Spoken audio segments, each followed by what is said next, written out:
All right, this is episode whatever of Terribly Vexed with Justin. And? Oh, are we starting now? Might as well. We've been recording. Oh, okay. Want to start again? Yeah. Hey, here we are. Terribly Vexed, back at it with me, Justin, and... Me, Josh. How are you? Great. We've been talking for like an hour and a half. Yeah, we've been talking about all kinds of stuff. Ended it with cults. Yep. So. Which, I guess we'll do an episode in the near future. Mm-hmm. Talk about, we didn't want to call them cults. Yeah. But that's what they are. I still don't know what we're going to call them. Varying religious beliefs. People's different religious beliefs. Yeah. Might as well. Close enough. Yeah. All right. But before we get into all that again, what are we talking about this time? We're going to be discussing the moon-eyed people. I'm sorry, that was my fault. I got technical... a little tangled up there in the old chords. Yeah, the moon-eyed people. Now, if you're from the southeast, perhaps... No? You don't want to talk about the moon eyes? No, I definitely do. I was just saying those headphones okay. I gave you the no. Sorry. I took my headphones off because they were annoying me greatly. I'm sorry. Stink. I misread what you were... Sorry. Go ahead, though. What were you saying? I was simply saying that the moon-eyed people, they, if you're from the southeastern portion of the United States, you may have heard of the moon-eyed people. They're not really in the history books, but they've sort of fallen into the world of myth and legend, I would say. Even though, if we look into some historical texts, there's a lot of mention of the moon-eyed people, who they were, where they lived, who they might have been. Yeah. So we're going to be discussing those Mm-hmm. people and kind of looking at some of those different books that talk about them, going all the way back to the 1700s, 1800s. Reputable sources, mind you. It was it was around the early 1700s when these were this group of people were supposedly around, right? Or first talked about. No. According to legend. Well, it would have been much further back. I think they were already gone by the time Hernando de Soto started rolling through the area in like the 1500s. They would have been gone, I think. Because they date the Mystery Wall on top of Fort Mountain in it's near Chatsworth, Georgia. Mm-hmm. They date that wall to around 400 A.D., if I'm not mistaken. You know what? I have that in my notes. It says that? I'm an idiot. Yes. 400 to 500 A.D., that wall. I guess what I was looking at was the Cherokee expelled them. Yeah, probably even much... So, yeah, that would have been before Hernando de Soto. That could have been in the 1200s, 1300s, yeah. I guess. But I think it's speculation that they come up with that 400 AD. Who's to say? Carbon dating. Well, it's rock. It's a stone wall. They can't do carbon dating on that. I think the only way they could do that is if they get material underneath at the very base of that. Mm-hmm. But I don't think any of that's been done. It's my understanding. See, I didn't find anything other than just those dates about the rock wall. Yeah. As far as like scientific. Yeah, and I want to say like there's several kiosks that with information at the stone wall when you go to the Fort Mountain, the park up there. I want to say that something was done in the 1950s, 1960s. Don't quote me on that. I could be wrong. But they did some sort of like a university, went up there, and they were kind of doing some different things. But I don't think they did any sort of carbon dating because, again, You're talking about stone. I don't know that would be too accurate. Yeah, I don't know how that works. I just always heard, carbon dating. Everybody loves carbon dating. Right. So I just figured. You got to have your organic material to be able to do that. Stone, though. you can't do it. Right. So that's you're correct. saying? It's like the Sphinx and all that? How do they carbon date all that? Well, there's a lot of speculation about the Sphinx, and Okay.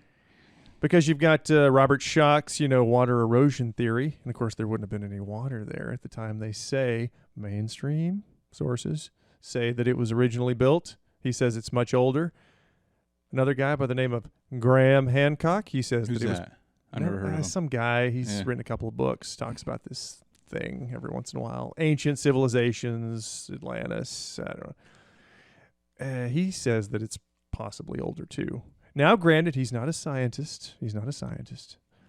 But He seems like a smart fellow, though. Dr. Robert Schoch is, however, a scientist. He's a geologist, so there could be something to his theories. Okay. It's not just some crackpot like you or me out there looking at things saying, hey, I think this is a lot older Right. than they say it is. But I know that if we're talking about Egypt here for just a second, Zahi Hawass, who's was the antiquities minister or something, he's not a trustworthy fellow. I think he's been caught stealing some artifacts and selling them. Like right out of the tombs and whatnot. I think so, yeah. Yeah. And he doesn't like Graham Hancock. He doesn't like anybody else with their different theories, Right. Supposedly he's the gatekeeper. He's got all the answers, And this guy's still going? To my knowledge, he's still in some sort of capacity working over there. Yeah. But I don't know if he's the main dude anymore. He used to be the main guy for a long time. What's his name? Zahi Hawass. You can watch some videos on YouTube where Graham Hancock was giving a presentation over there somewhere, and they had a little shouting match back and forth. Actually, Graham wasn't shouting. He was trying to get Zahi Hawass just to listen to some of his theories with another guy who wrote a book called, the name escapes me, sorry, but his name is Robert Bouval, and he came up with the astronomical alignment theory over Egypt, having to do with, I think, the Belt of Orion. Mm-hmm. Which we can talk about that sometime too. Wow. This all kind of ties in together, though, Justin. This is another, as far as lost civilizations. This is another one that really gets you all worked up, right? The Moon Eyes?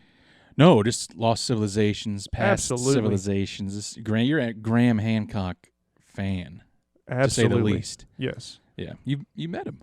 Yeah, hugged him. Yeah. Remember that phone call I got after you were very happy about that one. We shared a warm embrace. His wife held my camera. It's awesome. Wow. She took pictures. That's cool. She photographed for all of his books all around the world, all their adventures. I didn't know she did that. Yeah, she's been his photographer since his career started. Would have been back in the early 80s, I guess. But like I was saying, the Moon Eyes and the Mystery Wall, Fort Mountain, all of this stuff kind of ties in together with lost civilizations. Mm-hmm. Because when they say, like I said, 400 AD, there's a lot of speculation there. I feel like there's a lot of speculation. It's an educated guess, but it could be older, which is what Graham's point always is. Why don't they carbon date? Well, again, in the... I know, I was just joking. Jesus. I'm sorry, I had to do it. What were you saying? I'm sorry. No, I've lost my train of thought now. Let me ask you this. Quick question for you. Why do they call them the Moon-Eyed People? Well, apparently they couldn't see so well during the daytime. They saw better at night. And there's just kind of from what we were, as we were researching here, there's lots of kind of different descriptions of the Moon Eyes. So in some instances, they are said to be fair-skinned, almost like albinos, and with long hair. Some of them have beards in the descriptions. Yeah, that almost gave me... Have you ever watched Game of Thrones? Yes. Gave me like a White Walker type.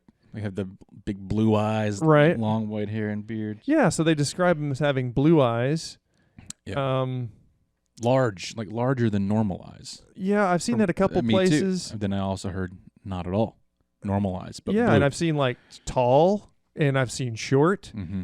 More short on my side of it, though. I've heard a lot. But I guess the point is the descriptions really vary. Yeah. Quite a bit. Yeah. But the one thing that's kind of you through all the descriptions, you see that they're the nocturnal thing where they're just sort of like Mhm. they can see better at night, and supposedly before the Cherokee had battles with them, the Creek Indians were in the area before, and they had battles with them. And Yeah. like they originally drove them out of certain areas, Mhm. but again, you see different things with different sources.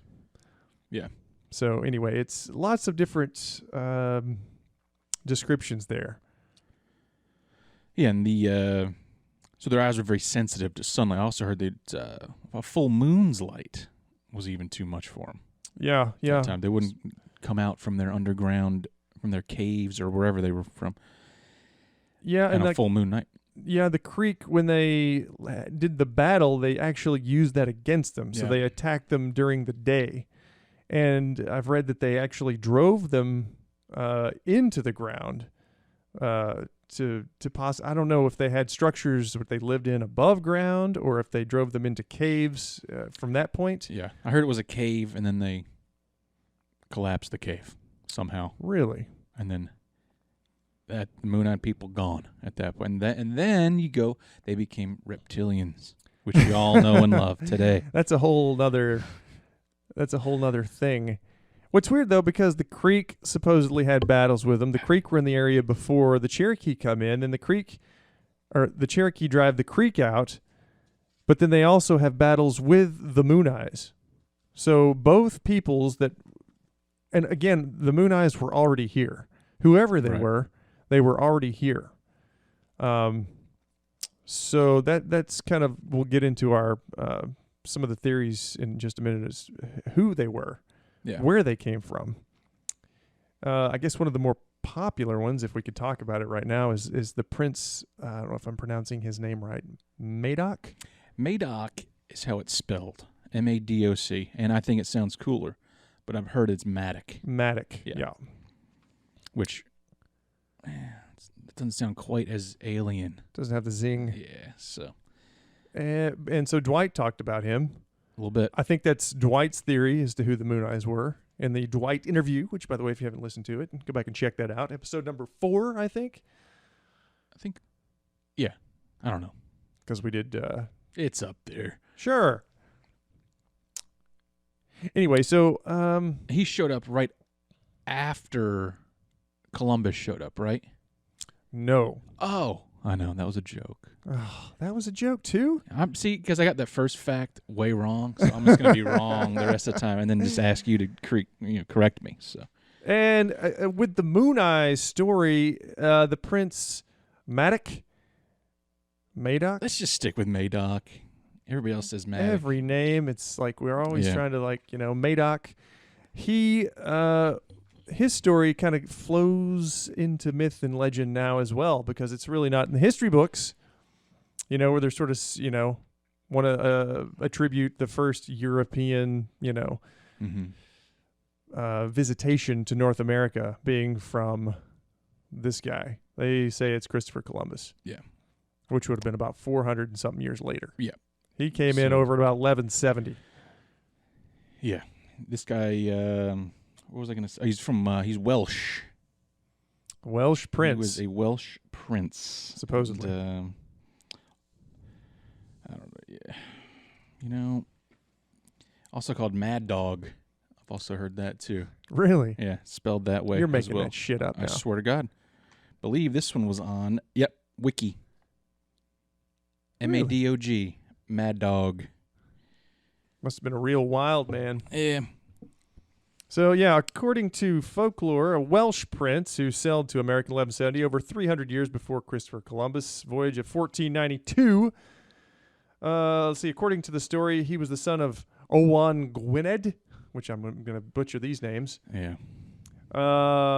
Took to sea to flee the violence at home. The Madoc story. Legend evidently evolved out of the medieval tradition about a Welsh hero's sea voyage to which only illusions survive. So, again, falls into legend, myth. It's not confirmed. Right. There's no real history behind it other than it being passed down through, Right, and that's really what this whole story is, for the most part, right? Just legends, folk tales. Yeah. There's maybe a few like real parts of it, but Except for that 900-foot wall, exactly, yeah, that's a which big, nobody's claiming. The Cherokee don't claim that wall. The Creek don't claim that wall, as far as I know. I know from what I've read that the Cherokee said that these structures were already here when they came into the area. Mm-hmm. Did you hear about the giant serpent structure? There's also supposedly one that the Moon-Eyed people built. Was that Serpent Mound I in don't know. Ohio? No. This was it was a giant stone snake that had red eyes. And if they crossed a certain river, the snake would eat them. That was part of their legend. So they didn't cross a certain river, the Cherokee. Where is this? I'm not sure. It's nowhere to be found now. Oh, This was just part of the Cherokee okay. legend, as they said there was this giant red-eyed snake that would eat you if you cross over into their land, into the Moon-Eyed people land. wow. And, so they didn't go over there. That's good. Yeah. That's I learned something. We do one of these episodes, and I learn something new every time. I try. Because I can read and read and read, and again, we'll both come up with new stuff. Mm-hmm. And I think that's a good thing. That's what this is all about, isn't it? Yeah, you're learning, I'm learning. Spreading knowledge.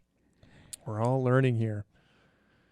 So yeah, that's kind of basically the whole Madoc story there. Madoc. Yeah, Mad Dog. Let's just call him Mad Dog Mad Dog. from here on out. himself. But that's it. That's the end of his segment, isn't it? Well, so he came over and he came up through the Gulf of Mexico, what is now, I guess, Mobile Bay. Mm-hmm. So it would have been Mobile, Alabama. Yeah. And then he just worked his way north, supposedly. Just forget it. Go ahead. No, you got another joke. I want you to get all your jokes in. I was going to make a joke about Alabama, but I don't want to get into all that. Go ahead. Now I'm curious. No, I'll tell you when we stop recording. Okay. I'm not really. It's a stupid joke. I'm not even going to say it. So, yeah, basically works his way north. And that's kind of where we went. But, if I could just inject my own theory, because there's a lot of theories about the wall itself. And one of the theories is that it's some sort of protective, it was like a fort. Mm-hmm. They call it Fort Mountain today, but that implies that this wall was part of some sort of structure where you could defend yourself. Mm-hmm.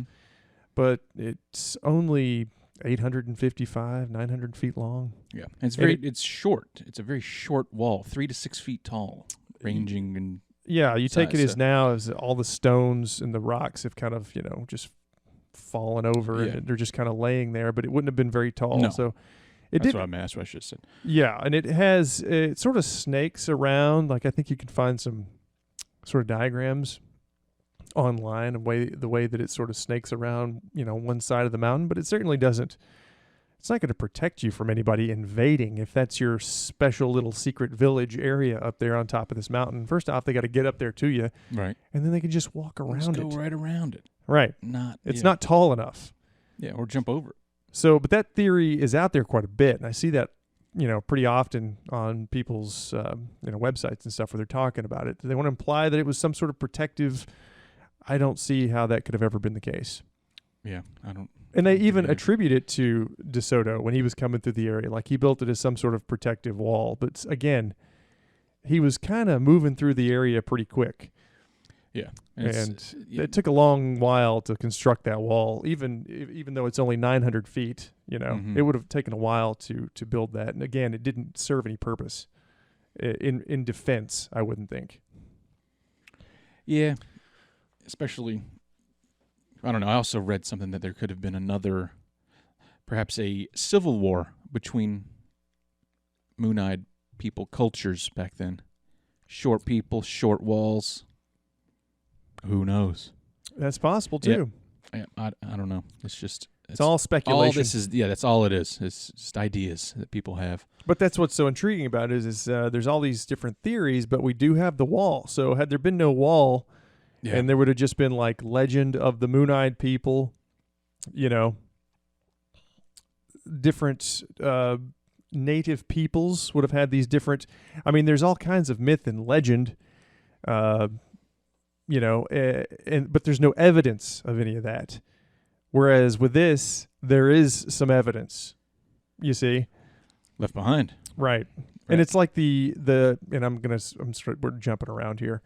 There were two statues. Well, one statue that was actually found in Murphy, North Carolina, in like the 1840s. It was unearthed. I'm assuming there was probably some sort of farming situation going on over there, and they dug it up, I guess, on accident.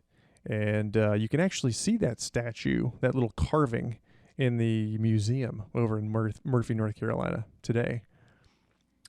Yeah, I believe you. It looks like little aliens. Yeah. It's like you posted some pictures on Instagram a little while ago. I did. Of that exact sculpture. That carving. Yeah. So that's interesting. Again, if you want to see, that, you can just go to that museum over in Murphy, and it's right there. My sister was over there recently, and she saw that statue. She was there? She was in Murphy, yep. Is it still chained to the wall? Probably. Have you seen those pictures of it? There's got to be a better way to display that. I think it was only taken out of like some sort of like archive and displayed recently too. Like 2015 or something maybe? Yeah. So just recently, within the past few years. So anyway, all this mystery wall talk as we're having this little discussion about the moon eyes. I just want to bring this point up that at some point in the future, I think we should talk about all of the mounds, which would also, again, tie into Graham's book, America Before, that came out, a few years ago. And I want to talk about all of the different mounds in the United States, all the lost civilizations that were here. Yeah. Because I think that's fascinating, and I think there's a lot to that could tie into this as well. Is that what they call earthworks? Is that what those are? Correct. A lot of earthwork. Very good. Thank you. So like when I went to his book signing over in St. Louis, there's the famous Cahokia Mounds. Yeah. Which was a huge city. I think it's kind of agreed upon that was the largest city in the Americas, North Americas, just because, and who knows? I mean, that what they call now Monk's Mound, it's like 100 feet high. They built that by hand. Where's that one at? It's just outside of St. Louis. So it's a lot of Midwest stuff happening. The Mississippian cultures, yeah. Right. Okay. Yeah, they all lived there on the Mississippi because the fertile land and the transport of... Yeah, that makes sense. Yeah, absolutely. But like just all the ancient, like pre-Columbian civilizations in the Americas, I think that stuff's fascinating. When I was in Athens, Georgia last weekend, I saw another mound, and it was the Nakuchi Indian Mound. Nakuchi. So you say that one more time? Nakuchi. Okay. All right. I'm probably saying it wrong, but like just to real quick, just sort of list out some of the other mounds while we're on structures, mysterious structures, because it's, again, a lot of speculation as to what they use these mounds for. Okay. We know that there was a burial ceremonial aspect to it. But, and this could be another episode too, what was special about these places that they built them? Maybe there was something to the locations, because I think Graham puts that forward when he talks about all these other ancient civilizations around the world. Yeah. They may share something unknown to us today. Or, then I was thinking about this the other day. What if what we're finding isn't anything? Like it's just like we try to put this special meaning to stuff, but what if it's just they're garbage they're landfills that we're just that we're just digging up. We find a page of this book and we're like, oh, this is some special text. Certainly a possibility. It was toilet paper. Yeah. Yeah, to them. It's nothing. So I don't know. I think a lot of this stuff is like taken possibly taken Possibly way taken. too seriously. That's just my little I was thinking about it the other day. Yeah, It's kind of interesting thought. Yeah, absolutely. There's definitely, I mean, we have no idea. Yeah. So it could be taken any way, but it's unknown. So I guess we put more to it than than there could be, but maybe there isn't. Exactly. So that's what I'm saying. And that's part of the fun, is not knowing. Well, Trying I to figure it know, out. Damn it. Tell me. If I don't know, I've got a couple listed here. If for the listeners, if they were curious to know about some of these other mounds, so obviously I've mentioned the Cahokia mounds. In Chattanooga, Tennessee, there used to be a mound called the Sitico Mound. This is just what we call them now, by the way. There's some old pictures you can find. Google image it, Sitico Mound. It was actually used, I think, in the Civil War. They put munitions on top of it. But that mound has been obliterated, like most of these mounds, during westward expansion. As we were moving west and everything was being gobbled up for farmland, they would knock all these things down and they disappeared. We have no idea now. Anyway, if you go to Ohio, there's also Serpent Mound, which is very well known. Huge, shaped like a serpent, just as the name implies. There's one now that's underwater, reading Dwight's book, called Meigs Line. There's used to be an island that's now under Tellico Lake. It's called Bustle Island. There was a mound there. He talks about it in his book. They were following Meigs Line. There was a burial mound there. We know, again, some of these were burial mounds. And that's just basically right outside of Lenoir City, Tennessee. Then, of course, there's another famous one. It's called Moundville, which is in Alabama. And then there's Etowah, Indian Mounds in Georgia, which I wish I had known because I just passed right by them on my way back up last weekend. I would have stopped in and checked them out. And then the aforementioned Nakuchi Indian Mound, which is just outside of Athens. What was that last one? Nakuchi. Okay. And so the ones that are not burial mounds, have they ever dug into these things, poked around? I think so. And nothing's come of it. Pottery. I don't know a lot about pottery. That stuff. Shards of pottery, possibly garbage that they just threw out. Yeah.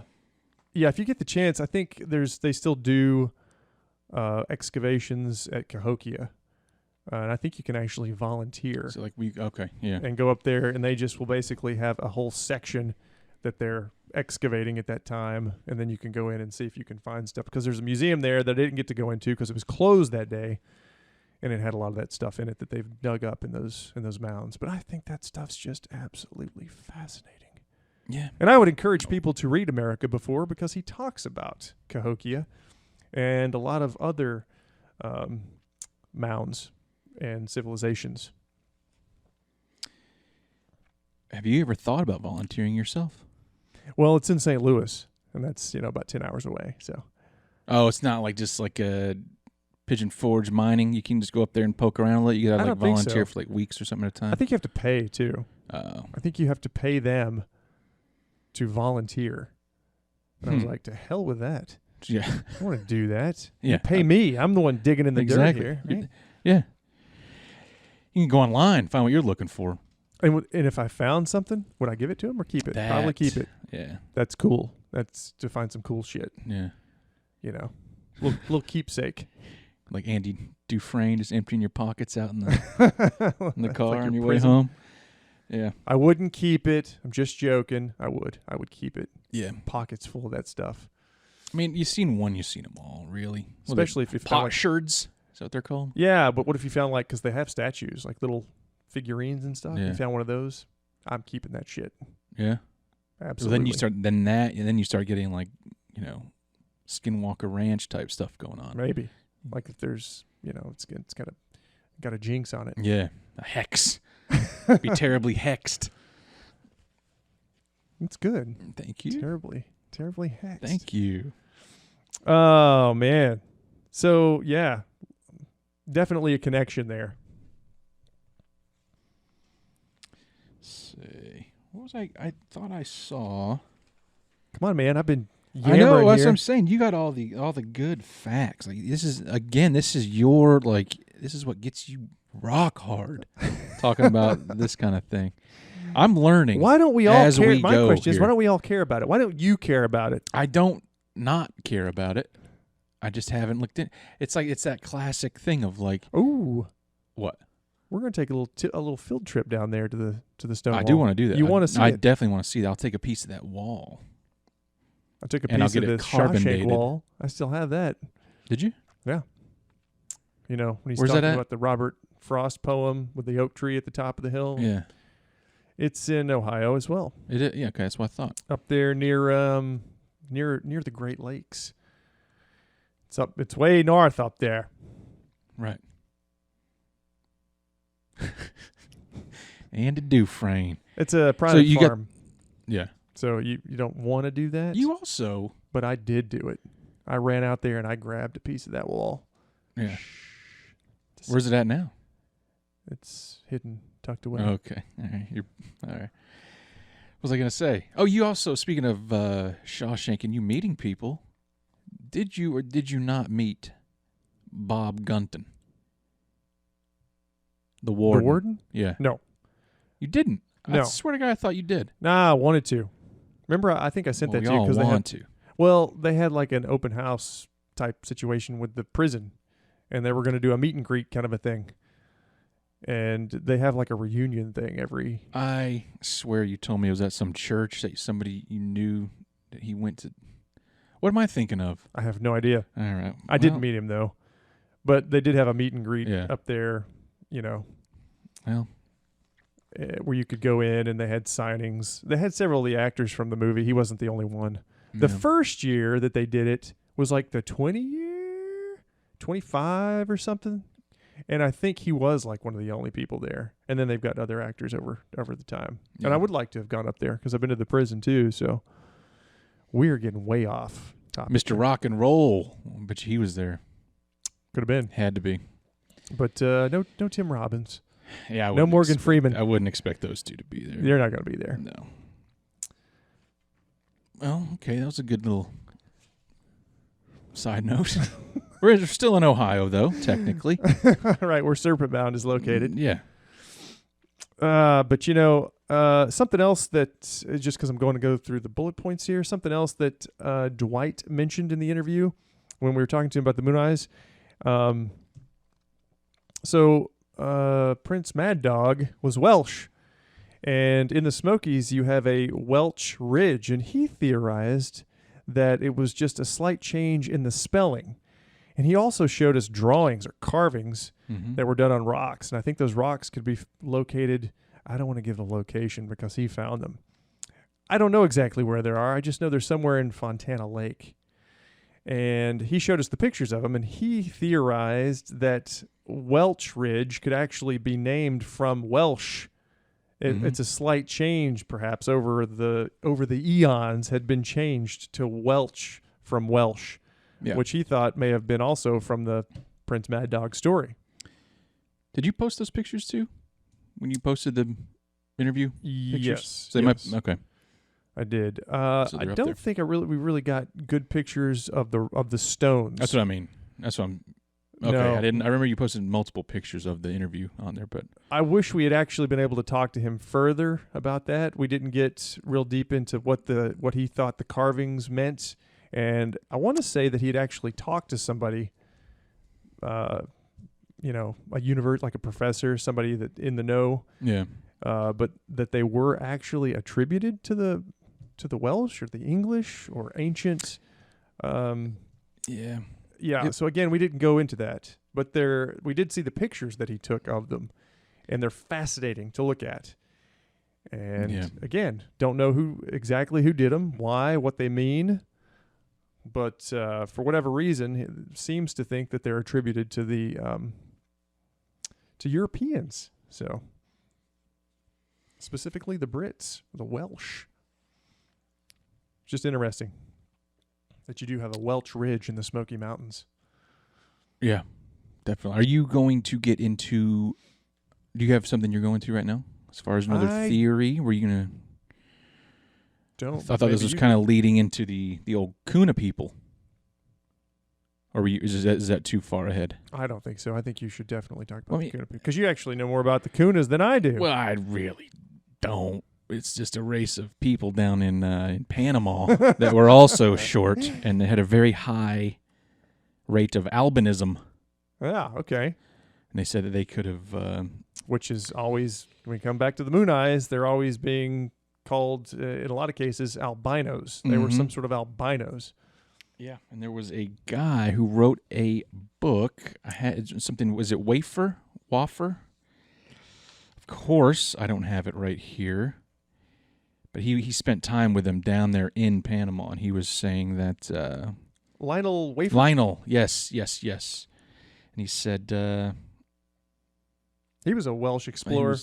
And they were thinking they could possibly be ancestors of the Kuna people, the Moonite people. Yeah, that shows up. There's like constant, people thinking. It even goes back with the letter that I've got there of Thomas Jefferson, where he's writing to somebody.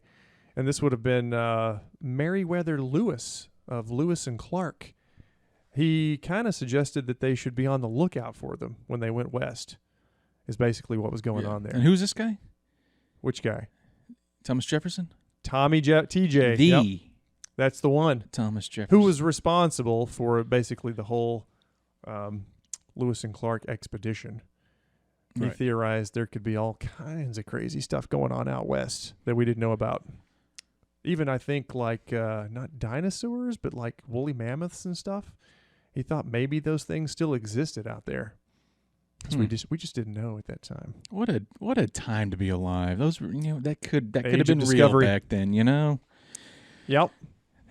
It's all boring now. Was it the Age of Enlightenment when they really prized knowledge? Mm-hmm. Yeah. And And he was like an early archaeologist himself. He loved archaeology. Yeah. And had a collection of things, if I'm not mistaken. I've been to his house, but at the time I was a stupid teenager and didn't give a shit about any of that stuff. But I'd love to go back now, I tell you. Yeah. I'd really enjoy it. Is he the one that's up there at Klingman's Dome area? That whole monument up there? Is that Thomas Jefferson, or am I way off? What the hell are you talking about? It's that the pass. You're going over the pass over like you're going to go to Cherokee Casino. You can pass that there. There's a whole monument, the Appalachian Trail starts right there too. Yeah, that has nothing to do with him. Who is it? It's not to anybody specifically. It's just about the park. It's somebody gave a speech there. FDR. Okay, close enough. Somebody gave. Yeah, it has nothing to do with. I wish I didn't bring that up. No, it has nothing to do with. I can't remember what it says, but it just has to do with the commemoration of the park when they opened it in the 1930s. Okay. See, I've only been there once, as far as I know, maybe twice. Jesus. And I think one of those would be with me, yeah. just like last fall, right? Or no, was it last fall? Yeah. Yeah, we stayed up there. Yeah. Yeah, we did that. Yeah.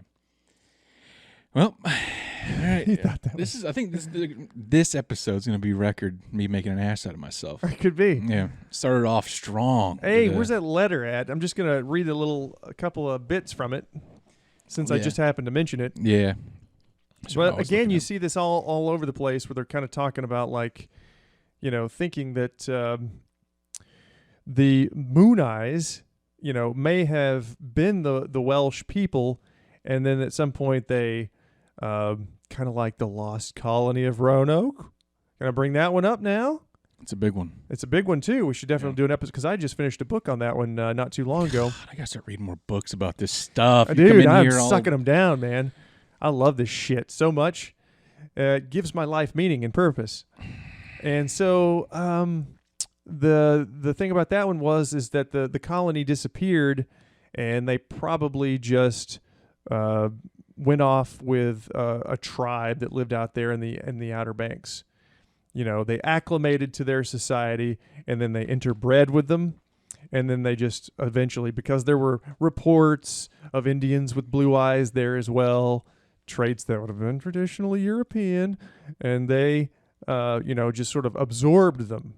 But when they came back, they had disappeared. The colony had disappeared. That's probably what happened with the Welsh, the Moon Eyes. If these are all the same people, right? They were interbreeding with native peoples, because We also see lots of different tribes attributed to having similar characteristics. Mm-hmm. Blue eyes. One of those groups is called the Mandans.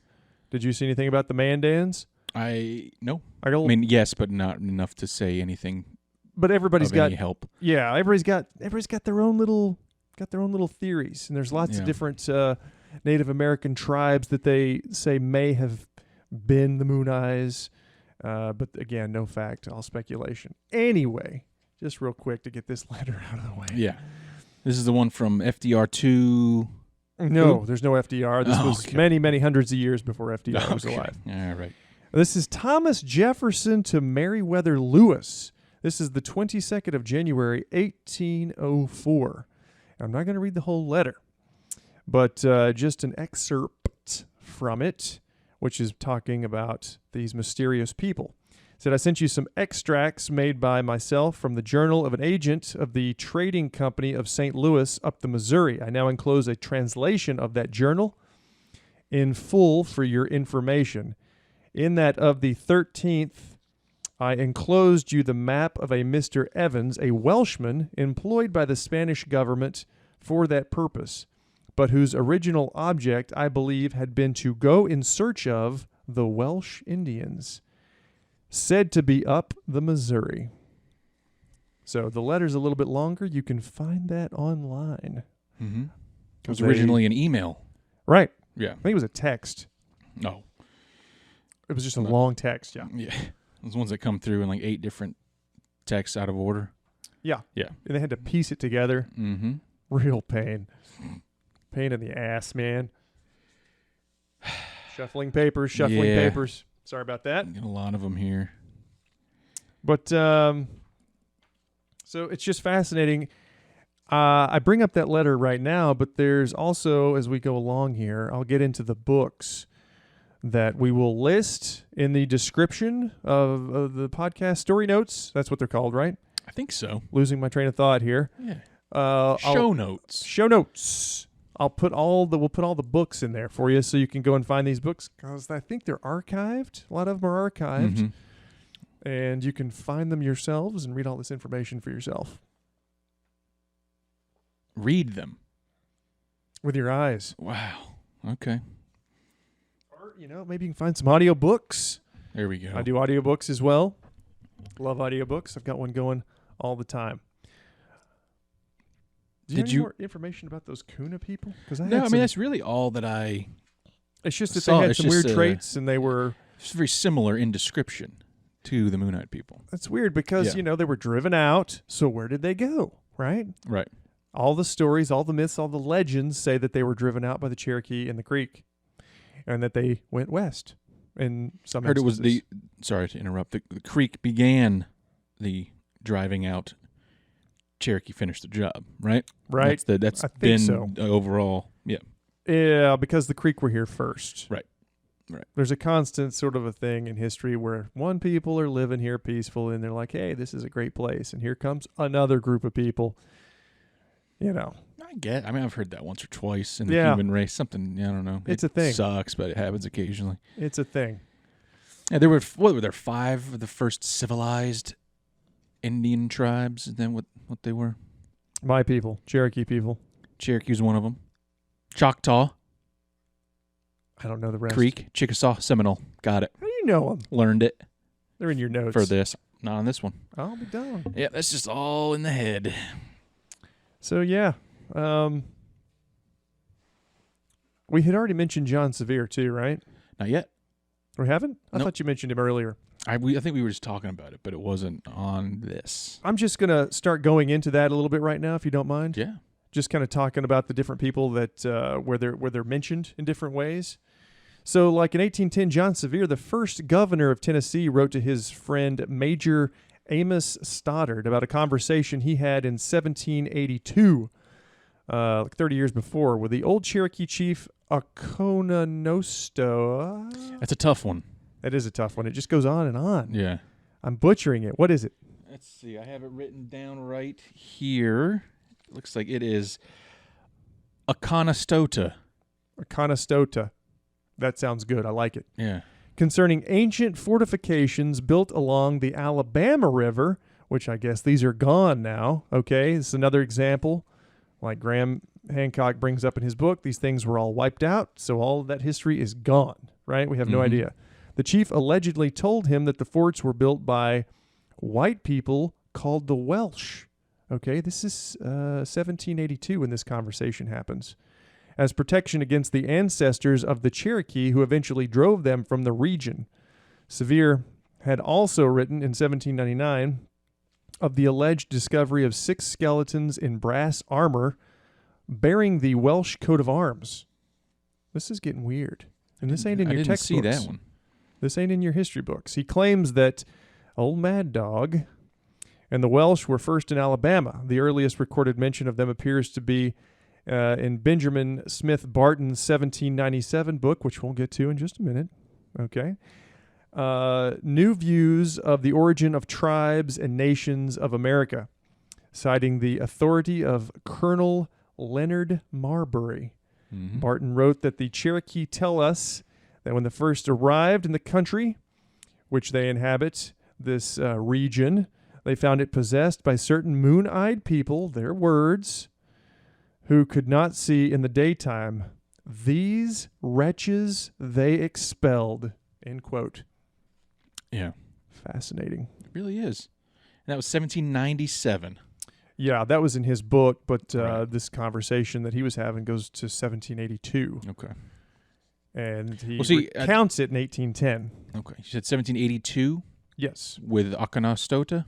Yes. Okay. See, because it's Aconastota? Akon- Jeez. I don't know. So sorry. We're going to butcher these.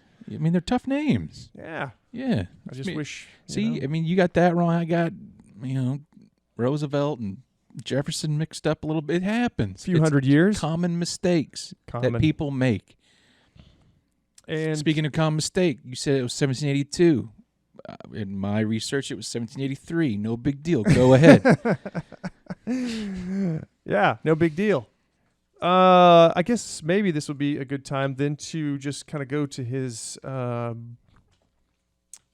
book and just pull that excerpt out. Is Benjamin Smith Barton? Yes. Okay.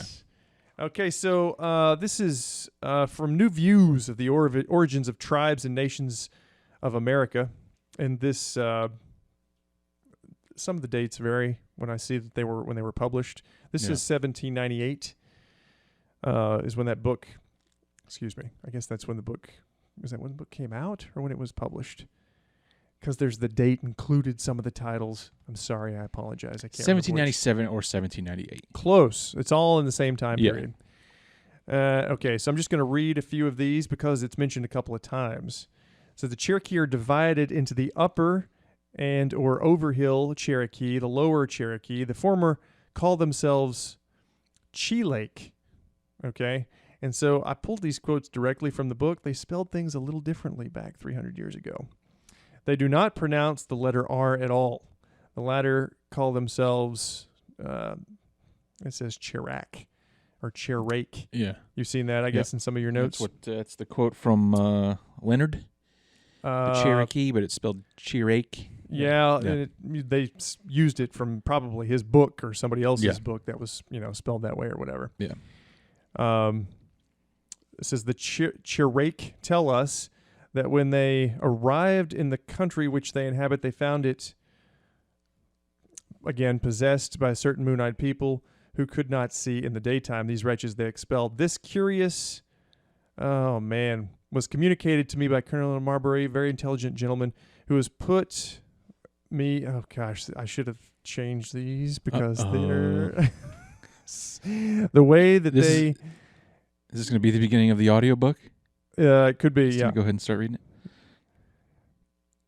Do you have the? No. I'm just. I thought you had the. I was trying to help you out, but the one I have is not what you have. The Moon-eyed people, driven away by the Cherokee, were the ancestors of albinos who inhabited the something of whom Lionel Wafer has given us an account. By this, as it may, it is certain that the albino variety of mankind is often continued for a very long time. I'm not exactly sure what that means. I read it just as it was written.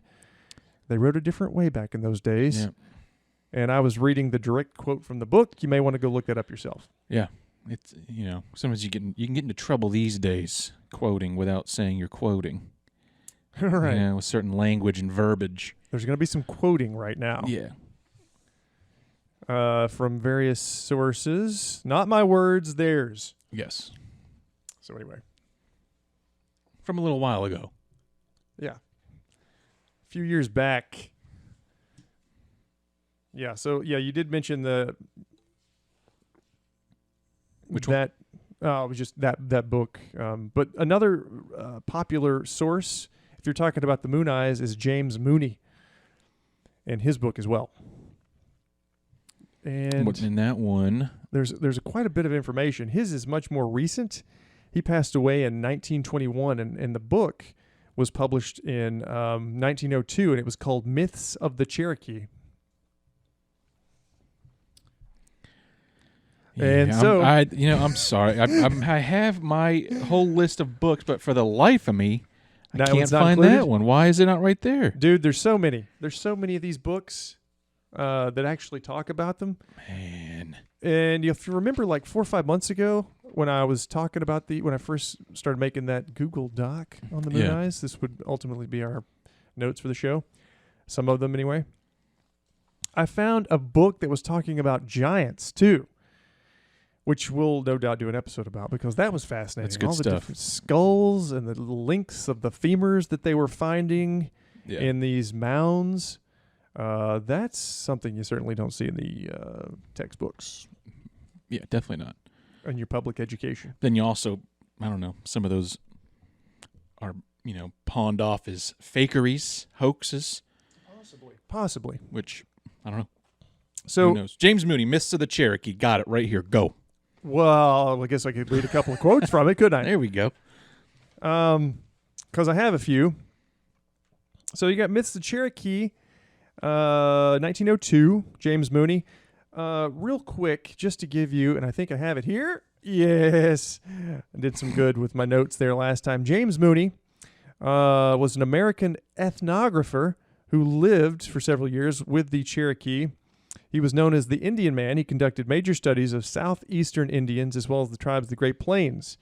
His most notable works were his ethnographic studies of the ghost dance after Sitting Bull's death in 1890, which was a widespread 19th century religious movement among various Native American culture groups, and his works on the Cherokee, The Sacred Formulas of the Cherokee, 1891, and The Myths of the Cherokee, 1902. All published by the U.S. Bureau of American Ethnology within the Smithsonian Institution. So just to give you a little background information on Mr. Mooney there. What are your thoughts on the Smithsonian, particularly back in this era? Did you come across any of that, Manifest Destiny and all that stuff? I know that Manifest Destiny was a bunch of bullshit. Yes, but apparently the Smithsonian outright, back then, I don't know their views these days, I'm sure they've changed, but back then, during all this, they said they would outright deny any information brought forward that disproved Manifest Destiny. Oh my gosh. And that's the Smithsonian. Jesus. So, who knows what has been lost to them? And I guess just so I'm fully understanding what I think it was that it was our destiny to get this. I say our. I'm conflicted. I have both sides of the. It was something along the lines of anything that showed that the locals were not savages. And, because we did some not great things to the locals when we showed up. So yeah. Yeah. But also it had to do with us or the Europeans like, oh, this is ours now because we found it and we deserve it. Wasn't there some of that in that Manifest Destiny, though? Yeah, I guess got the definition right here. Let me try that one more time. The 19th century doctrine or belief that the expansion of the U.S. throughout the American continents was both justified and inevitable. Right. So, I get the inevitable part when a new people find a place and they're like, hey, this shit's great. They got everything over here. Let's take it all. Yeah. Justified? I mean, I think there's a nice way to do it, right? There should have been. Wasn't exactly the case, though, huh? Yeah, definitely not. Definitely not. I was going to read just a little bit from his book while I have it here. If you want me to go for that. Go for it. So here's a quote from his book. Although this is a really, there's a lot in this. Okay, so although as has been noted, Haywood expresses the opinion. We'll talk about him here in just a minute. I think he's somewhere in the other notes. He's another author, perhaps. Opinion that the invading Cherokee had overrun and exterminated the earlier inhabitants. He says in another place on half-breed authority. Okay, again, we're reading from these old books, the terminology. Why are you winking? Half-breed authority. That the newcomers found no Indians upon the waters of the Tennessee, with the exception of some Creeks living upon that river near the mouth of the Hiwassee, the main body of the tribe being established upon and claiming all the streams to the southward. There is considerable evidence that the Creeks preceded the Cherokee, and within the last century they still claimed the Tennessee, or at least the Tennessee watershed, from their northern boundary. So we're just kind of going back to what we were talking about earlier. The Creeks were here first. Cherokee came in later. The grand scheme of things here. Okay, so next quote, passage from his book. Mm-hmm. There is a dim but persistent tradition of a strange white race preceding the Cherokee, some of the stories even going so far as to locate their former settlements and to identify them as the authors of the ancient works found in the country, this region. The earliest reference appears to be that of Barton's book of 1797, we were just talking about, and the statement of gentlemen whom he quotes as a valuable authority upon the southern tribes. The Cherokee tell us that when they first arrived in the country that they inhabit, they found it possessed by a certain moon-eyed people who could not see in the daytime. He seems to consider them an albino race. Haywood, 26 years later, says that the invading Cherokee found white people near the head of the Little Tennessee, with forts extending thence down the Tennessee as far as the Chickamauga Creek. He gives the location of 3 of these forts. The Cherokee made war against them and drove them to the mouth of the Big Chickamauga Creek, where they entered into a treaty and agreed to remove. Agreed to. Oh gosh. Oh man. Agreed to remove if permitted to depart in peace. I swear I'm reading that directly from the book. Permission being granted, they abandoned the country. Elsewhere he speaks of this white race as having extended into Kentucky and probably also into western Tennessee. According to the concurrent traditions of the different tribes, he describes their houses, on what authority is not stated, as having been small circular structures of upright logs covered with earth, which had been dug out from the inside. Fascinating. Yeah. And that was was Haywood, correct? Or am I wrong here? Yeah, but that was from James Mooney's book. Right. But he's quoting Haywood. Right. Okay. Yeah. I'm just making sure I was following correctly. And I think I have one more passage from that book, if you'd like me to read that one as well. Since I've got it out here and I've printed all these darn notes.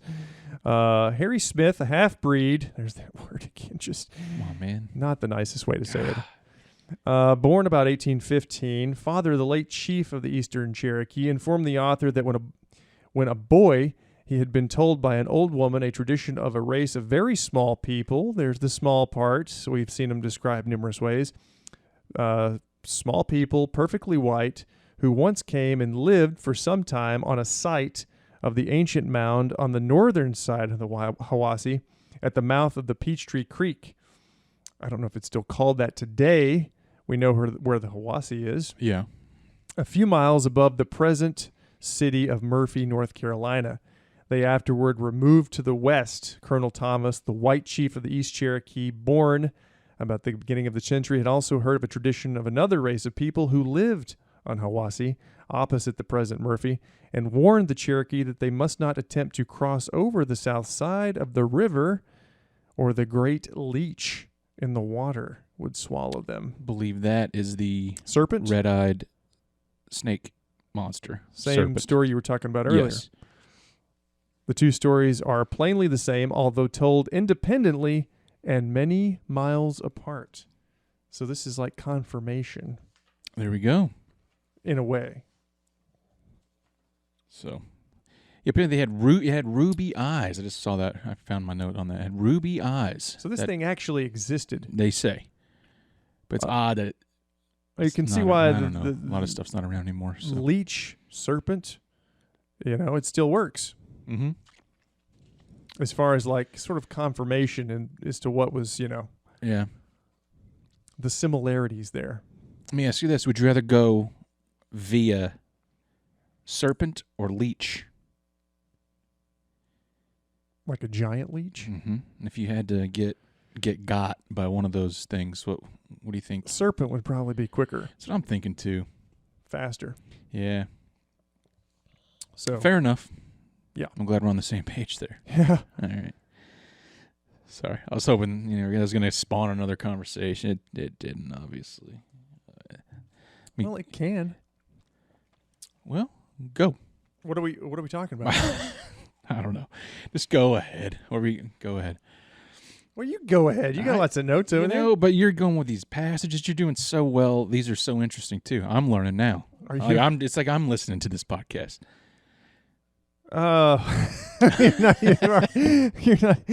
You're not even participating anymore. You're just gonna. Yeah, I got my earbuds. I'm gonna put the earbuds and just listen to you. Well, okay. So if we're talking about, this is just as good a time as any, since I'm bringing up the books, and I've got all of these sort of listed out here. I'll just pop over to the next one that I have. Okay. Which I didn't send these to you. I just kept all these and printed them out as I was going. I was kind of in a hurry. So here's another example. Let me see here real quick. Let me pop over to this one. This is the Haywood guy we were just talking about. Good job, Josh. I do have that one. I wasn't sure at first. Going right back to Shawshank. Go ahead. The Natural and Aboriginal History of Tennessee, up to the first settlements therein by the white people in the year 1768 by John Haywood. And here's a few passages from that text if you'd like to hear them. Go for it. Okay. Okay. Another tribe of Indians came from the neighborhood of Charleston in South Carolina and settled themselves down the Tennessee. The Carolina tribe called themselves the Catawacas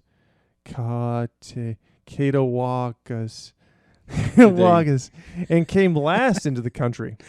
The Cherokees found white people near the lead of the Little Tennessee who had forts from thence down the Tennessee River to the mouth of the Chickamauga. They had a fort at a place called, it looks like Pumpkin Town. Sounds pretty cool. It does. Sounds real cool. One at Fox Taylor's Reserve near Hamilton Courthouse, and one on the Big Chickamauga about 20 miles above its mouth. The Cherokees waged war against them and drove them to the mouth of the Big Chickamauga, which he talks about in the other one, where they entered into a treaty by which they agreed to depart the country if the Cherokees would permit them to do so. So this is, again, just the actual source of what the other guy was talking about, old Benjamin Smith Barton there, I guess, right? Yeah. The ancient inhabitants, they said, were white and possessed arts. This is interesting. Listen to this. Arts unknown to the native peoples. Cornstalk, as a person, told Colonel McKee that it was a current and assured condition that the Kentucky and Ohio had once been settled by white people possessed of arts not understood by the Indians. And this kind of goes into their possible weapons and their tools, like their implements that they use for cooking and things like that. Right. The Cherokee found white people near the lead. Okay, so this just goes back into the same thing. Sorry. So again, that's from the Natural and Aboriginal History of Tennessee by John Haywood, and you can find that online to read. And I think there are actually a lot more quotes in that book talking about the Moon-Eyed people, or this mysterious group of white people that lived in the area. Yeah. You said you got all these books. They are ebook available. Yeah, they're like archived, Right. So that okay. where you can go and just you can actually do the word searches too. So just search moon-eyed Mm-hmm. or white people, and all of that will come up. Those passages will be highlighted, and you can go through and read for yourself. Well, I sure wish I did that. Looking like a damn fool. Well, I kept, and if you get I was looking originally at just to sort of get a basic description of what the Moon-eyed people were for this podcast. And if you know, at the bottom of the Wikipedia page, there was a whole bunch of books listed where they pulled their sources, as they do. Right. And a lot of these were there, but some of them weren't. So kind of reading up on one thing, not necessarily about the Moon-eyed people, but mysterious white people inhabiting certain areas of the Southeast, led to other sources, you see. Right. So you actually researched properly. So you're telling me? Yeah. Oh, okay. Yeah. I got for you months, now. because there was a long time where we, Yeah, I know. And then the past few weeks, definitely. But I'm reading this stuff all the time anyway. That's, I guess, what led us to the podcast. I think so. So, I'm going to fish. Never mind. Go ahead. I'm going to go and look into it. We've got, so I've just got 3 more right now, and these are just with various passages. Should I read them now, or should we? Yeah, read them. Okay. I mean, I don't. Do you have any other info other than what's there? I mean, these quotes would supplement. I don't know. Well, I did kind of want to talk more about the Mandan tribe, which I think they were sort of they moved west. I think they were over here, in the Southeast, and that they could have possibly been one of the other groups of people. You mentioned the Kuna people. Yeah. But they were known to have blue eyes. But again, we lost a lot of that with the Mandans and information about who they were and where they came from because of smallpox. So a pandemic wiped out a good portion of the population. The Mandan population in early 18th century was about 3,600. But prior to that, in the 1780s, is when the pandemic happened and wiped out, a good portion of their population. I think they were in the 15,000 range. So 15,000 to about 3,500. That's the old white guys again. Right. They're bullshit. That's well. There you go. I was gonna try to be nicer about it, but. There you go. Can't really do it, Did you hear about this? What was it? The painter George Catlin depicting the Mandans. Huh. He depicted them as short white people. So it's also in some art. Yeah, and you can see pictures of them George too. Catlin. Yeah, he was also saying that they are descendants of Mad Dog, and go from there. Welsh. Yep. Welsh descendants. Yep. So, they seem to be sort of the best possibility, I guess, from what I've seen. Mm-hmm. Even though others were attributed to them, I can't remember what some of the other tribes were, but I've seen others mentioned. But the Mandan, and I think the Mandan is even mentioned on the Wikipedia page, as being the most plausible. Yeah.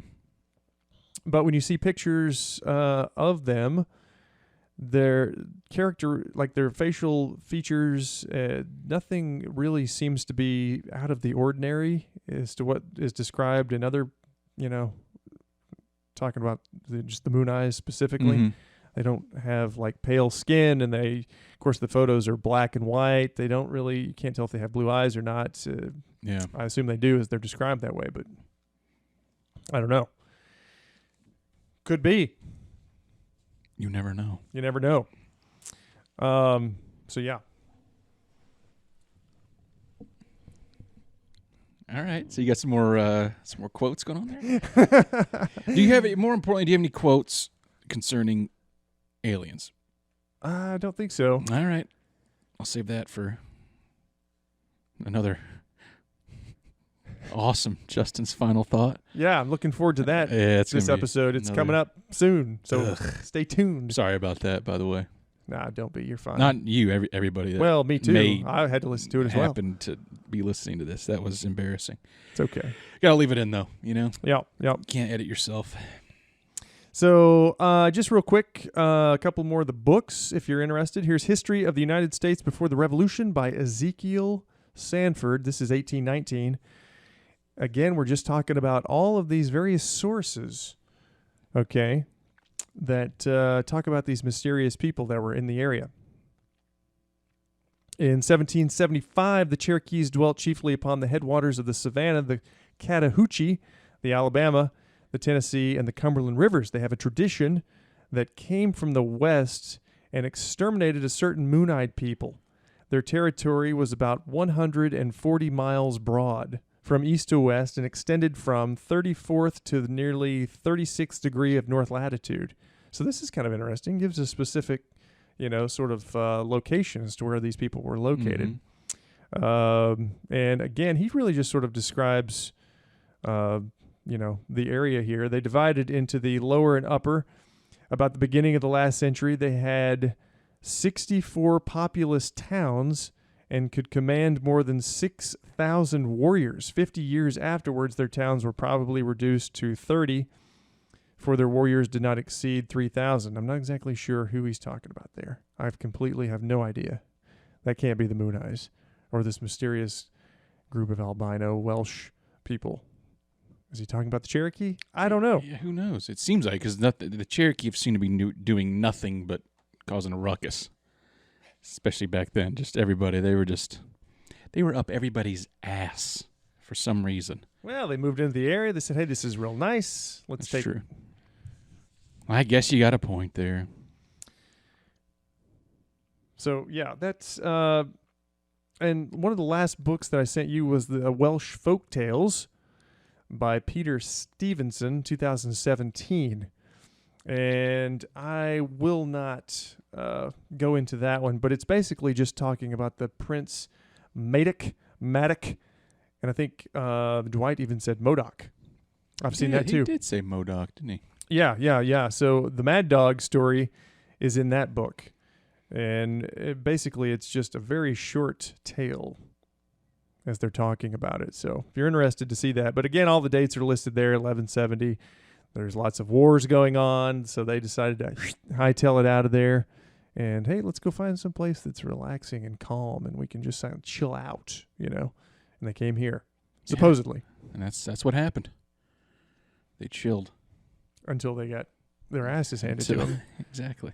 But I'm kind of curious as to, the time frame of, okay, so they come here 1170, or they left 1170. They go to Mobile Bay, supposedly, and then they work their way north. How long did that take, right? So if they're just Welsh people, I mean, how long before they were up here and being attacked by the Creek and then later by the Cherokee? I mean, was that 50 years? Was that 100 years? Had they already intermingled with other, native people? Had to have, right? Yeah, I guess. I mean, makes sense. Because that's a pretty good distance, even today, if you're thinking about traveling by foot. Yeah. And this was before, sidewalks. You were doing some wild country. some hiking. Some wild country, man. Yeah. Pristine. But then imagine that you're walking along, and then all of a sudden you see this giant snake with ruby eyes, and all hell breaks loose. Be great. Yeah. That's what I'm saying. It doesn't happen anymore. That's all. No, That's that kind all. of thing doesn't happen. That's all. And real quick, last book, just because we're here and I have it. Historical Collections of South Carolina by B.R. Carroll, 1836. So again, we've got all this stuff, man. I don't have that one. You don't have that one? No. I think so. And yeah, it's just trying to read through it here. Yeah. A lot of this information is the same. Are they or have they just simply gone into the older books and pulled the information? Maybe. But you do have unique little tidbits in each one of these that always tend to say something just a little bit different. Yeah. Descriptions could be slightly different. Speaking of, did you see the Stacey McCain? I believe it was an article in some news. Hold on, I got it. This was just on the wiki page. In the Rome Tribune in 2008, she wrote an article. She also had an article called in 1994 called "Whites Built the Mystery of Fort Mountain, but Not the Wall." She's saying that before the whites started talking about these moon-eyed people and all that the Cherokee never mentioned any type of odd description or anything like that. That we kind of just created that. Cherokee took it, ran with it, and here we are. I did not see that. Two jokers yapping. Two jokers. But that could be the case also. yeah, who knows? So I don't know. I don't know. There we go. I'm just gonna leave it at that. I don't know. Well, that's always a possibility as well. Yeah. Just a couple of goofballs That's us, man. talking into a mic. Just Nobody listening. me Nobody gives a shit. making an ass of myself every week. So they said whites just who made the wall? Or Whites built the legend, but not the actual wall itself. Oh. Right. But it's weird because, again, everything I've seen, the Cherokee and, as far as I know, the Creek don't claim it. So, I know. again, you have this sort of, conflicting who did it, why aren't these people, why aren't they claiming it? Why not, it just seems like you would sort of take that, and... That was before, all the stolen valor. Shit hit the fan, Yeah, right? nobody did that back then. Yeah, but Yeah. it is strange though, So yeah, we'll do a little field trip down there and check out this wall. Like I said, I've been there twice, but you haven't been there yet. So You've touched the wall. What's Yeah. left of it? yeah, I've walked around it. Hmm. And again, that's just outside of runs parallel to the mountain. Does Chatsworth, Georgia. So it's an interesting wall. There's been some things that I've read where there could be some sort of like astronomical alignment with the wall too. I don't know if you've seen anything like that. I did not. There always is with everything, isn't there? There's something on the ground. Look up. There's a star. Hey, you know what? They put it right here because of that star. Devil's advocate. I like that. You're Yeah. doing good with the. I don't know. I like to think that there is, though. I like to think that there could be there's some sort of hidden meaning. There's some sort of hidden, Speaking, going to the stars, that is one of the. Nobody really believes this, but one of the small fringe theories is that the Moon-eyed people were an alien race. There's always an alien race involved too. Yeah. So. But the statues kind of look alien-like. That little statue in the museum in Murphy. Yeah. But that could be, I think, and I think of this about a lot of art also, is like they're trying to make it look realistic. They get the chisel, dink, oh, little fell off. Yeah. All right, now I got to make the other eye look like that too. Right. So. And of course, it's easier to just do like a little shaved head with little Yeah, round eyes. if you look at these things, there's no facial detail. No, there's It not. looks like a 4-year-old could make it out of clay. Yeah. But the fact that this was made in, the 80s? I think so. Let me get another fact correct on this episode. Yeah, you're doing good with the facts. Yeah, I'm killing it. Trying to keep us on the rails here. Yeah. With I'm the just making facts. sure I got all the proper dates here. I'm just making sure you're. You have a lot of notes over there too, though. So I don't. Have you given all your information? Yeah. Oh, Yeah, my notes is just the basic stuff. You actually read books. I didn't realize we were going to go of course. that deep into this. That's why people are listening. It's not for No, that's not true. I think people are our listening because banter. they're dumb shits. And they like to listen to stuff rather than read it. Well, that's why I did the reading. I did the Oh. reading for them. For who? For them. Oh, yeah. Okay, go ahead. Never mind. I don't know where. I was kind of just looking at some sort of descriptions because we were, talking about the wall itself. There's supposed to be, and Dwight mentioned this also, another structure in Murphy, North Carolina, but I don't know where that is. I've never been to that one, so. And I don't think it's as elaborate as Fort Mountain is. Yeah. So. I mean, really, when you look at the pictures online, anyways, of said wall, it's Right. not. It's not really. Well, it's not a wall. It's not all that impressive. I mean, yeah, that's what I'm saying. Now, no, of course, now. It's like, you go to the pyramids. Back then, it was glorious. It still is glorious, but obviously, it's fallen apart a little bit. Even if you're talking mainstream theories about the pyramids, we're going back 3,000 and 4,000 years. Right. Which, again, some people theorize it could be older. Right. And look how impressive it is. That's what I'm saying. I know. So, I mean, I'm saying over 3,000 years. You got how many? Well, I mean, first, never mind. I was going to make a joke about creationism. You know what happens when you do too many jokes? I was going to go just say that you look at this wall up on Fort Mountain. It is not all that impressive these days. It looks like a pile of rocks somebody just dumped. Yeah. These days it does. Right. And so it obviously could not have But been. the pyramids aren't on a mountain. Oh. This is on a mountain. So to That get is up true. there, Very true. to get up there today, you got to drive up there. It's pretty good ways. And of course, put it in the time period. There wouldn't have been. Why did they go up there? Why did they build this wall on this mountain? Why did they pick this mountain? Mm-hmm. It's like, as you look at it from like the highway down below, would be kind of like the northernmost point on this kind of little range where this mountain is located down there. So it's like the northernmost peak on those mountains. When you're picture you sent me when you're driving, can you see it from the road? You can see the actual. You can see the mountain, yeah. I mean, can you see where the wall is? No. So it's not okay. I didn't know if it was Just cleared out. The mountain range there runs parallel to the highway. Okay. But it's described as a zigzagging wall that contains between 19 and 29 pits, and nobody knows what those are for either.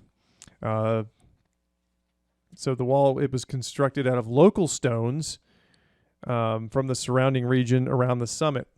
Oh, here it is. This is what I mentioned earlier. 1956 archaeological report concluded that the structure represents a prehistoric aboriginal construction whose precise age and nature cannot yet be safely hazarded until the whole problem of which this is a represent. Jesus God. I completely blasted that one out of the... Well, hey, welcome to the club. Has been more fully investigated. So really there is no answer as to what it is and what its purpose is. And when people attribute some sort of astronomical alignment, they're just, there is a lot of that in ancient structures. So why not attribute some of that to this one? Right. And it would be difficult to, Well, you're just going to have to go and look at it for yourself. And we are. We should, we should do. What? Post a little Instagram picture of us there on the wall together. Okay. Standing on it. Also, another little known fact. I don't know if you know this. You go up there often, more often than I. Go up where? Fort Mountain State Park. Yep. It is a mixture, as far as the trees go there, it's a mixture of both hardwood and pine forest, right? And this is in all of the state park, apparently. I just saw this little nifty fact. And this is a quote, several blueberry thickets. So, when we go up there, I'm going to eat another berry. And get sick. And get another rash. Okay. Do you have to go to the doctor for that too? Yes, I did. I went to the emergency room for that last one. Because it was a full body rash. And it itched to the bone. And I don't guess we still don't know what you ate. It was. I swear to God, it was a blackberry. You thought it was. It was. It tasted like one. It looked like one. And then you showed it to somebody who knew what blackberries looked like. I told him that I ate one up there, and he goes, "There was no way that was a blackberry because it's too late in the season when the elevation, whatever." Right, that time of year. Nope. The thorn got my sleeve. Blackberry bushes have thorns. Lots of things have thorns. It was a blackberry. And you saw and I ate it. And you just plucked it right off of the thing, and you're like, hey, I know what I'm doing. Yeah. And I did. I swear. Down the hatch. I'll go do it again. All right. So, yeah. There's basically, I guess, the moon-eyed people. That's it. We're going to go to the wall. We'll do a live remote. What do you say? From our adventure. We can do that. We'll do a boomerang on Instagram. Let's do it. You aware what a boomerang is? Yeah, okay. Absolutely. You're a little bit older than I. But I still and know. I've never done one. No, we should. Yeah, we can do it. And jumping off of it. Yeah. This is it. It's all coming together. So, but when we go check out this wall, I want you to, and I don't know if you'll feel anything when we're there, but I just want you to, I'm going to leave you on your own, okay? Mm-hmm. And you just kind of walk the wall and tell me if you feel anything strange, as if this location has some sort of spiritual, possibly some sort of magnetic, earthly, if there's some sort of phenomenon that you may encounter, you know? I like it. I wonder, because they've said that there could be something to that in these places. The pyramids, all of these ancient temples, again, going back to what we mentioned earlier, why they were built in the locations, why they were chosen to be put there.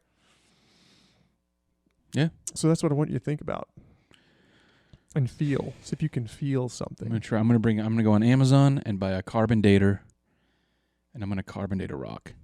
Okay. To prove to you that it can be done. You should get some organic material from down underneath. We'll do some digging. We'll go up there. I don't think they'll give a shit. And I'll bring a shovel, and we'll start digging up some areas of the rock wall. And I don't think they'll care, and see what we can find out on our own. If we go up there, are we going to be alone up there? Is it trampled down? Is it a very touristy area? It is a touristy spot, but it's not like, overrun with people. Okay. I've never been up there when it was, a handful of people on the whole mountain. Okay. But it's like now it's like a state park. Yeah, I want to say. So there's cabins down below, lower on the mountain, and there's campground, and there's like a lake. They dammed up like the CCC back in the 30s or 40s. Dammed up one of the creeks and made a little lake up there. 17-acre lake. Yeah, I read that. One of the So. Well, how do you like that? So it's not like a Klingman's Dome touristy thing. No, not at all. Good. But just, put it back 1,000 years ago, 2,000 years ago. Whoever knows when this thing was built. It's ancient, and these were all over the place. Now gone. All that information. We have no access to it. Devastating. It is. It's sad. Sad. Yeah. And, I'm going to, dare I say, a little vexing. Terribly. That's it. We should end it right there. All right. Oh, one last thing. What was the name of that last mound that you brought up? Which one? It was one of the Kikuchi. There you go. That's how we Kikuchi should mound. end it. Okay. All right. You sure? Yeah, I think so. All right. I've gone through all my notes. Me too. So thank you all for listening another, and joining us again. Yeah. This has been another thrilling episode. Terribly Vexed podcast. Next time I'll be on my game a little better. Okay. Hopefully. Me too, man. I was getting a little. No, you're too much. We need to just. I think I'm hungry. We need to meet in the middle somewhere. Maybe I need to share my notes more, and we can. Yeah, I guess. Maybe you start reading. Yeah, I need to for sure. All right. Do I want to list out all the books, or we can just do that in the show notes? Pop them in the show notes. Good. All right. This has been Terribly Vexed with Justin and Josh. Thank you. I gotta say it as always. Go to iTunes, rate, please review, and subscribe. And don't forget to tell your friends. Yeah. All right. We'll see you around. See you next time.